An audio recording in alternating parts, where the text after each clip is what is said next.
नमस्कार सर्वांना. कसे आहात सगळे? मस्त आहात ना? आशा करते तुम्ही सगळे आनंदात असाल. तुम्हा सर्वांचं अगदी मनापासून स्वागत आहे आपल्या चॅनलवरच्या आजच्या या व्हिडिओमध्ये. तर आज मी ना मुलांचं जे कपाट आहे तर ते जमवायला काढलेलं आहे. खूप दिवसपर्यंत बघा आपण जेव्हा कपाटाकडे लक्ष देत नाही आणि ते कपडे तसेच ठेवलेले असतात आणि मुलं जेव्हा स्वतःच्या हाताने कपडे काढतात ते ठेवतात तर त्यावेळेला बघा जे कपाट आहे ना तर ते खूप असं खराब होतं. तर म्हटलं चला आज ना मुलांचं जे कपाट आहे तर ते जमवून घेऊयात म्हणून.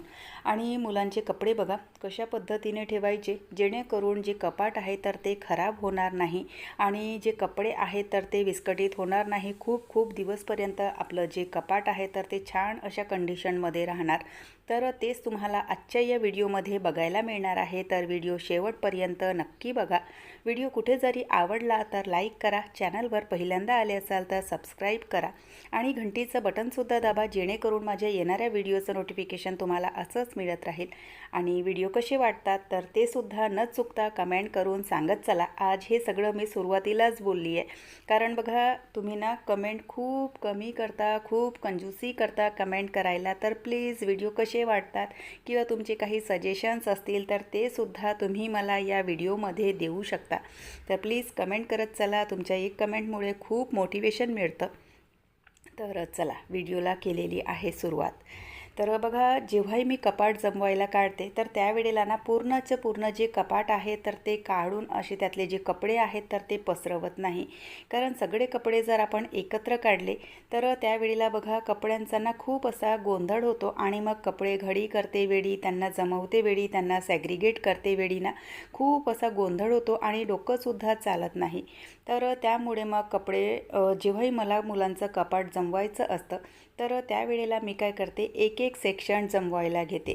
कधी कधी असं होतं की आपण सगळेच्या सगळे कपडे काढून घेतो आणि मग आपल्याला अचानक कुठेतरी जावं लागतं किंवा अचानक काहीतरी काम येतं आणि मग ते सगळे कपडे जे आहेत ना तर ते तसेच ठेवावे लागतात आणि ते ना खूप हेक्टिक होऊन जातं मग. तर म्हणून मग कपडे जमवायच्या वेळेला मला माझं कपाट आवरायचं असेल किंवा मुलांचं कपाट आवरायचं असेल तर अशा प्रकारे एक एक सेक्शन मी जमवायला काढते. तर सगळ्यात आधी वरचा जो सेक्शन आहे तर तो मी खाली करून घेतला. वरच्या सेक्शनमध्ये ना सगळे जे साधे कपडे असतात तर त्याच्यापेक्षा थोडेसे जे चांगले कपडे असतात म्हणजे कुठे आपण छोट्या मोठ्या फंक्शनमध्ये वापरतो किंवा काय करतो. कारण प्रत्येकच कपडे प्रत्येकच ठिकाणी आपण घालून जात नाही आणि प्रत्येकच ठिकाणी प्रत्येकच कपडे वापरत नाही. अकेजननुसार सिच्युएशननुसार असे जे कपडे आहेत तर ते आपण सॅग्रिगेट करून ठेवतो. तर थोडेसे जे मिडल रेंजचे कपडे आहेत जे आपण छोट्या मोठ्या कार्यक्रमांमध्ये घालून जाऊ शकतो. सॉरी बघा शब्द थोडेसे ना इकडचे तिकडे होत आहेत आणि त्याचं कारण असं की जे मला बोलायचं असतं तर त्याची स्क्रिप्ट मी लिहून ठेवत नाही. व्हिडिओ चालत असतो आणि माझं बोलणं चालू असतं.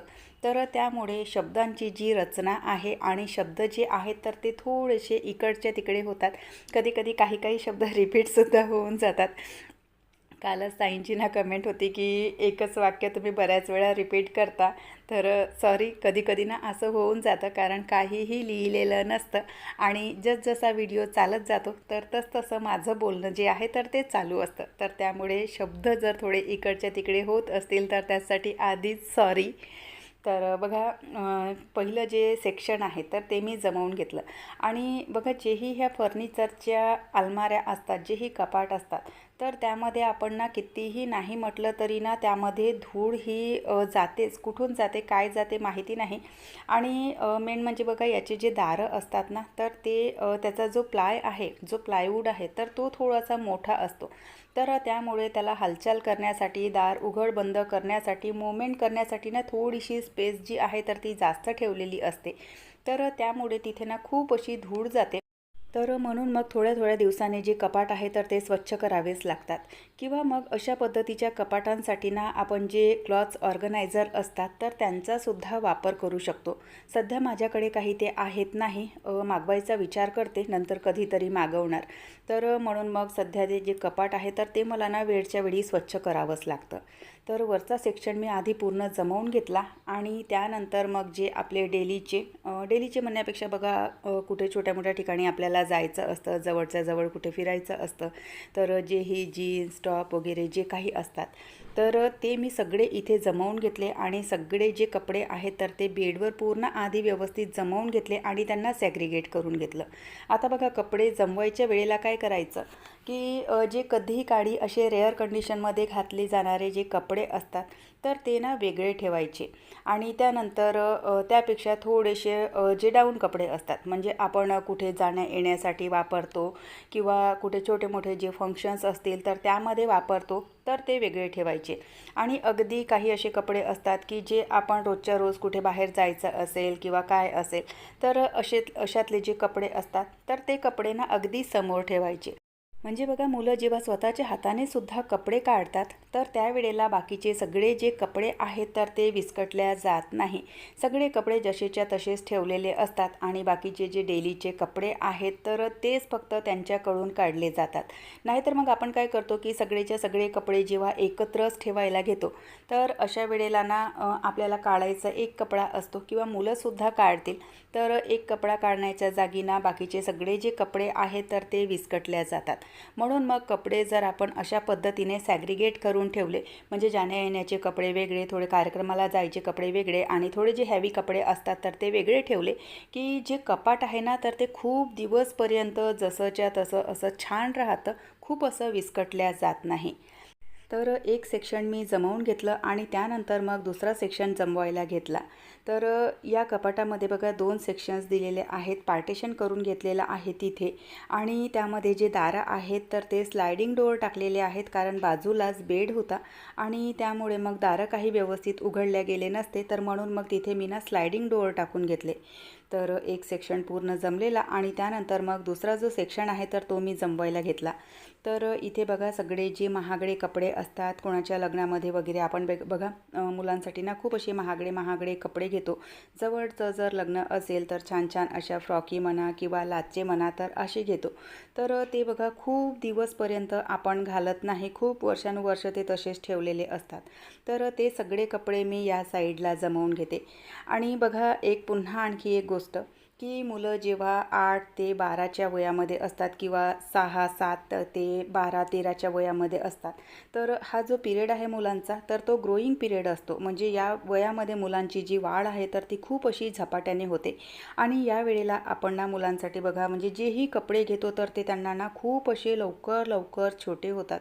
माझ्या इथे सुद्धा किट्टूचे जे कपडे आहेत तर म्हणजे लग्नाबिग्नामध्ये घालण्यासाठी ना 1.5 2-2 हजाराच्या फ्रॉकी आणि काही लाचे वगैरे आहेत तर ते मी तिच्यासाठी घेतलेले आणि ते जे सगळे कपडे आहेत तर ते बघा आता इतक्या लवकर तिला छोटे झाले. काही ना छान छान अशा फ्रॉकी आहेत, जी पर्पल कलरची फ्रॉक तुम्हाला आता इथे दिसली असेल, वाईन कलर आहे तिचा. तर 16-17ची ती फ्रॉक मी तिच्यासाठी 2-3 वर्षाच्या आधी घेतलेली आणि ती फ्रॉक तिला अगदी छोटी पडली आणि त्यातलेच काही आणखी कपडे आहेत, लाचे वगैरे आहेत तर त्यातला एकही तिला येत नाही. तर या वयामध्ये मुलांसाठी जे कपडे आहे ना तर ते थोडेसे सांभाळूनच घ्यायचे कारण बघा त्यानंतर मग घालणारही कोणी नसतं आणि ते कपडे ना तसेच वाया जातात किंवा मग अनाथ आश्रमातसुद्धा आपण देऊ शकतो. जे कोणी अनाथ मुलं असतील, अनाथ आश्रमामध्ये असतात तर बघा हे कपडे तसेच फेकण्यासाठी अनाथ आश्रमातल्या मुलांनासुद्धा आपण हे कपडे देऊ शकतो. पण एक म्हणेन मी की या वयामध्ये मुलांसाठी जे कपडे आहेत तर ते थोडेसे हिशोबानेच घ्यायचे किंवा थोडेसे मग मोठे घ्यायचे कारण हा जो पिरियड असतो मुलांचा तर तो थोडासा ग्रोईंग पिरियड असतो आणि या वयामध्ये मुलांना कपडे जे आहेत तर ते लवकर छोटे पडतात. त्याचप्रमाणे ना माझ्यासाठी सुद्धा मी ना माझ्या भावांच्या लग्नामध्ये 2ही भावांच्या लग्नामध्ये मी लाचेच घेतलेले आणि बघा लग्न ना एका दिवसाचं असतं आणि एका दिवसाच्या लग्नासाठी आपण 5-5, 10-10 हजाराचे लाचे घेतो आणि एका दिवसाचं लग्न आटोपलं की त्यानंतर मग ते जे कपडे आहेत तर ते अख्खा जीवनभर आपल्याला सांभाळून ठेवावे लागतात. तरी ते माझेसुद्धा ना 2-3 लाचे ना तसेच ठेवलेले, एका दिवसाला घातले आणि त्यानंतर मग ते तसेच ठेवलेले आणि एका वेळेवर ना असं वाटतं की हो लाचाच घालायचा आहे किंवा काही असं म्हणजे आपल्या मनामध्ये एक भावना असते. पण खरं सांगायचं ना तर एक दिवस घातलं की त्यानंतर मग ते जे सगळे कपडे आहेत तर ते तसेच ठेवलेले असतात. तर ते जे कपडे आहेत तर ते मी सगळे वरच्या सेक्शनला जमवून घेतले, कारण बघा ते ना कधीच कामी येत नाही, जसेच्या तसेच ठेवलेले असतात.